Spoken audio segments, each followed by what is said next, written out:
Welcome everybody. You are at the Silver Queen and Bel Air Coins in Largo, Florida at our actual brick and mortar store. I'm Chris Arbutine, one of the owners in a family business. We've been doing business since 1972, pretty much in the same location. You'll hear noises, phones, but that's because something's really happening here because we are a real business with real people. Today we're going to talk about frequently asked questions, and I'm going to try to do my best to answer them as well as possible. Of course, we can't fit everything in, but we'll get more to that, and let's get started.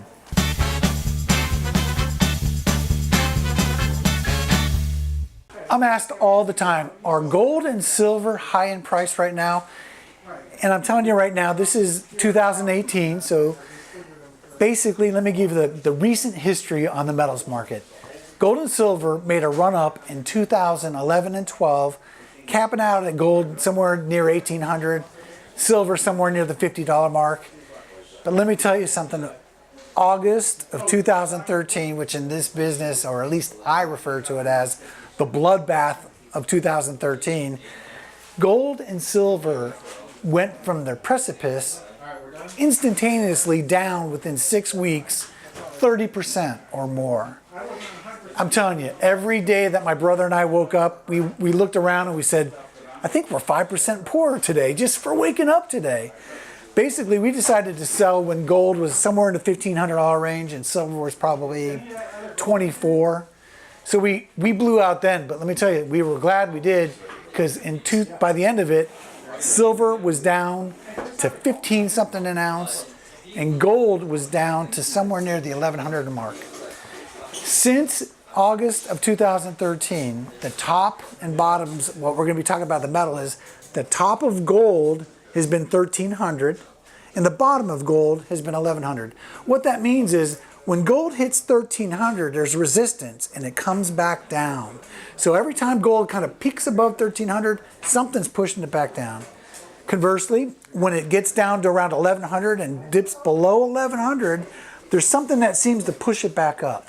So the range for gold since August of 2013 till now has been between 1100 and 1300. And that's been very consistent. So let's talk about silver. Again, same thing happened with silver, shot down from $48 an ounce down to 15 something.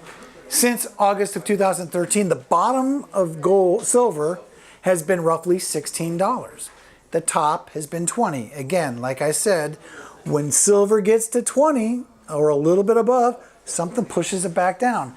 Conversely, again, when it gets to that $16 mark, something's pushing it back up.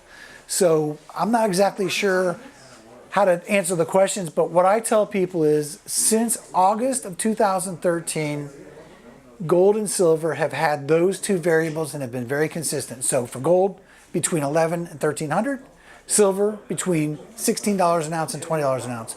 So if gold is somewhere in between those marks, it is what it is. It's not high or low, it's just at that price.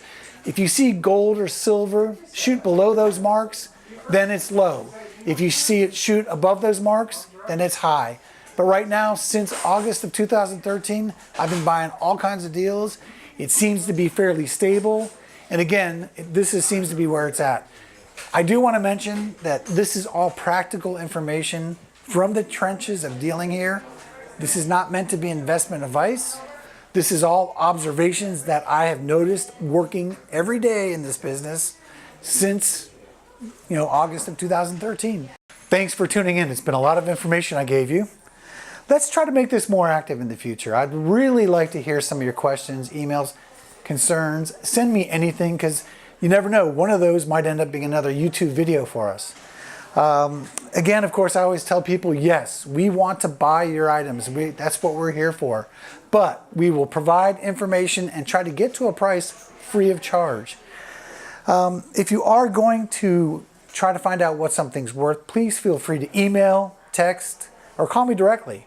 But please remember, anything that you can include and everything you can include will help me quickly determine what you have. So everything that you can do is best: measurements, maker's marks, condition of the item, any damage that might be on it, history of it, Any kind of appraisal or information you may have that you think could be useful, please send that, because that will help me. And again, our information is always free. We are looking forward to buying. But remember, it's always great to have you, and thanks for tuning in.